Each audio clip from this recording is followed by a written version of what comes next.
us to pray. Let's pray together. Bismillahirrahmanirrahim. Allahumma sholli ala sayyidina Muhammadin wa alihi kama binayati kamali wa ala kamali. Allahumma aghfirli min dhurmatil wahmi wa aghfirli bi nuril wahmi wa tali abwabal ilmi wa zayyinni bil akhlaqil hasanati wal ilmi. Allahumma nawwir qalbi bi nuri hidayatika kama nawwarta as-samawati wal arda abadan abadan bi rahmatika ya arhamar rahimin.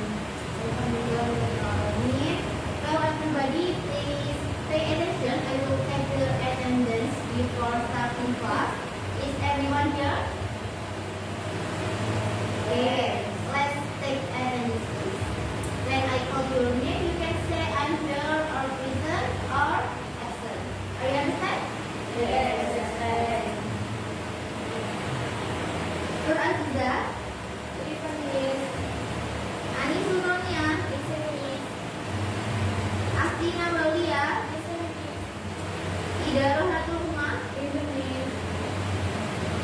Utami, Ayu Lestari. Okay. That's what everyone is present today. Okay, today we are going to learn about recontext. Previously, did anyone know what a recontext? Hari ini kan kita mempelajari tentang recontext. Ya, ada yang tahu tentang recontext? Oke? Containing experience. Oh iya, that's containing experience yang berisi pengalaman ya. Bisa jadi today we will learn about recontext after this lesson. It's hope that you can share, provide information about events and entertain readers by presenting a series of events using appropriate linguistic rules. Jadi hari ini kita akan belajar tentang recontext. Harapannya kalian bisa membagikan pengalaman kalian, memberikan informasi tentang kejadian atau peristiwa yang kalian alami, serta untuk menghibur para pembacanya untuk mempresentasikan apa yang kalian ceritakan berdasarkan urutan peristiwa. Jadi seperti itu. Okay, to understand the recontext material, let's look back the at language mainly using the simple past tense. Jadi untuk di dalam recontext itu kita menggunakan yang namanya simple past tense.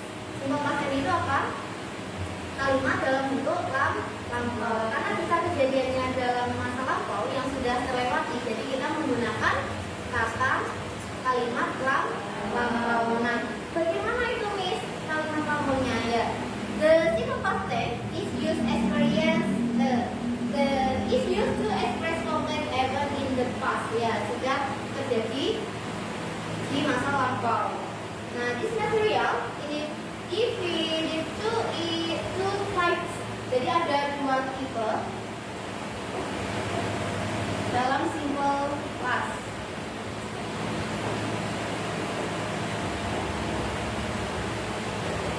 Nah, jadi ada tipe yang pertama itu ada kalimat verbal.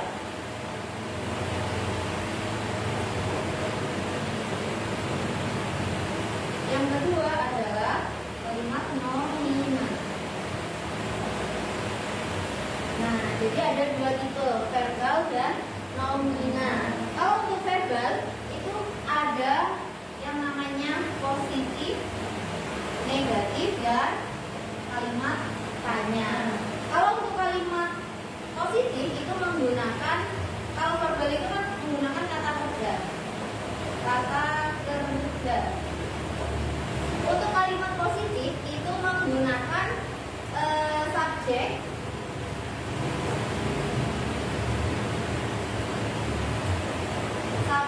plus verb to, verb ya, disebutkan dengan verb to.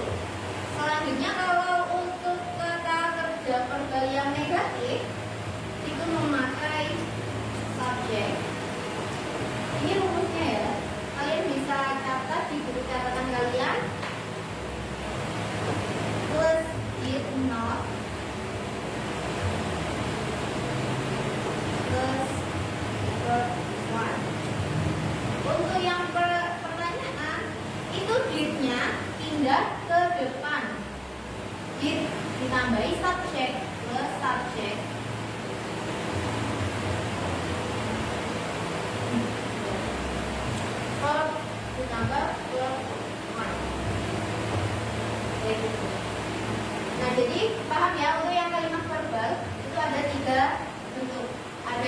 positif, negatif, dan tanya.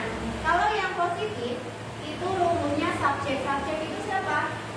Oh, orang yang melakukan. Orang yang melakukan ditambah verb to diikuti dengan verb 2-nya. Verb itu apa? Kata kerja. Untuk yang kalimat negatif itu subjek plus did not ditambah verb 1. Kenapa? Karena kita sudah menggunakan did, jadi verb 2-nya diganti berubah ke semua ke kata yang pertama atau verb 1. Untuk yang pertanyaan, yang kalimat pertanyaan itu did-nya pindah ke depan, subjeknya mengikuti di belakangnya ditambah verb not yang menjadi diulang. Paham ya? Nah, untuk nominan, kalau nominan itu menggunakan was atau were, ya. Ini sama dengan atasnya. Positif, negatif, dan tanya itu juga menggunakan subjek plus verb to, subjek plus did not. Cuma bedanya ditambahin dengan was, were. Oke, sebagai contoh ya. Contoh example.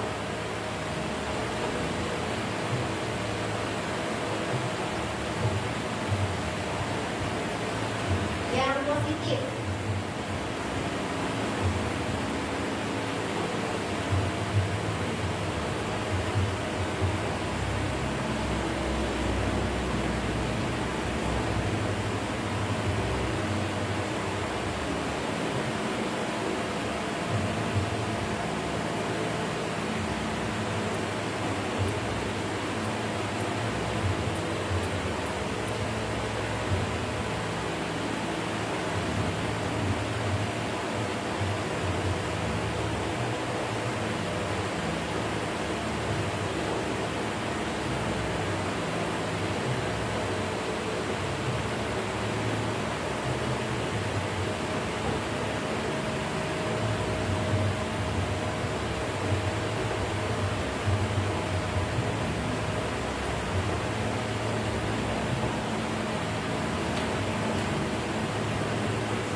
Ini contohnya, example.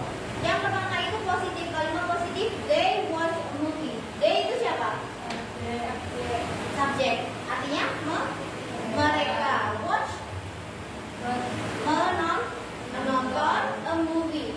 Movie di film. Jadi mereka menonton film karena sudah terjadi pada masa lampau menggunakan verb to ditandai dengan id-nya. Jadi terus untuk yang kalimat negatifnya, D-nya turun ditambahi dengan did not, ya didn't.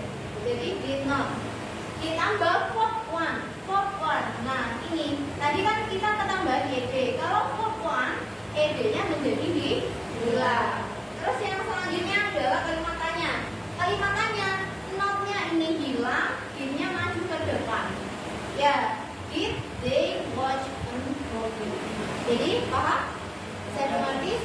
Untuk konteks itu menggunakan kalimat simple past tense dalam bentuk lampau. Nah, oke. Here I have provide question about the simple past tense.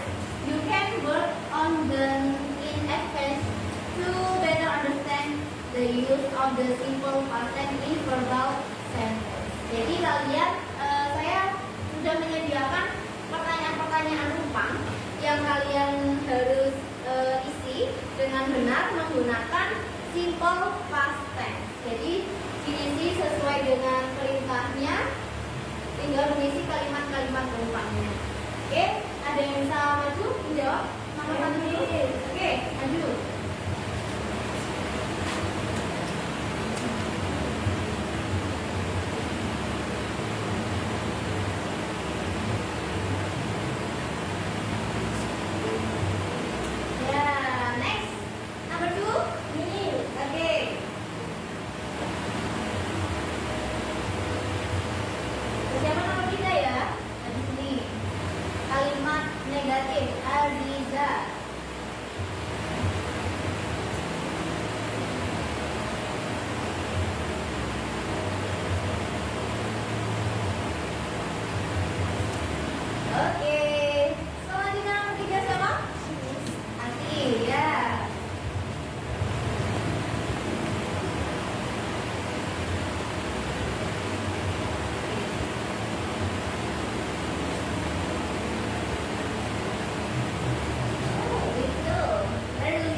Oke, selanjutnya terakhir ada yang mau ngasih? Oh, oke, Azizan.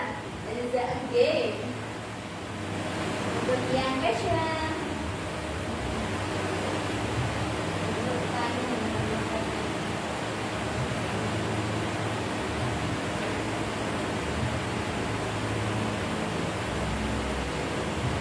Oke, thank you. Oke, kita koreksi. Number one. They play. Ini kan penumpangnya. Kalimat yang ini play itu kan peman masih. Karena kita menggunakan kalimat lampau, simple past-nya menjadi play. Ya, tulisannya play. Ya, football last Sunday. Sunday itu? Ya, minggu lalu. Selanjutnya he bla bla bla not as you. His homework yesterday. Jadi dia telah mengerjakan PR kemarin. Jadi ditambahi dengan did not you lakukan atau kerjakan. Dia sudah mengerjakan homework PR yesterday kemarin. Yang selanjutnya did you see, ya, didnya pindah, notnya tidak diikuti, ya, benar. Ini yang benar ya. Did you see the new? See itu apa? Melihat the new movie, film baru last night. Tadi malam atau kemarin malam boleh. Ya, benar sih. Ini karena tidak ada not. Ya. Selanjutnya my mother cook. Nah, cook dalam bentuk lampaunya cook. Ya, benar. Fried rice. My mother itu tadi siapa? Ibuku memasak fried rice, nasi goreng this morning, tadi pagi. Kan sudah terlampaui. Jadi terus yang selanjutnya we did not, ya, did not ditambah dengan did not karena kita kalimat negatif visit. Kita tidak mengunjungi museum minggu lalu. Selanjutnya did see, ya, notnya tidak ada, sip. Ini benar. Sing menyanyi. Ya, apakah dia menyanyi lagu di sebuah pesta? Ya, sudah paham ya. Jadi itu tadi contoh dari kalimat penggunaan dari kalimat simple past tense. So to conclude today's material, the context is a text that retells events or experience that occurred in the past in sequence. Its purpose is to inform or subtend the reader. Its main structure consists of an orientation, events, and simple past tense. And simple past tense time cycle conclusion and often involve the first person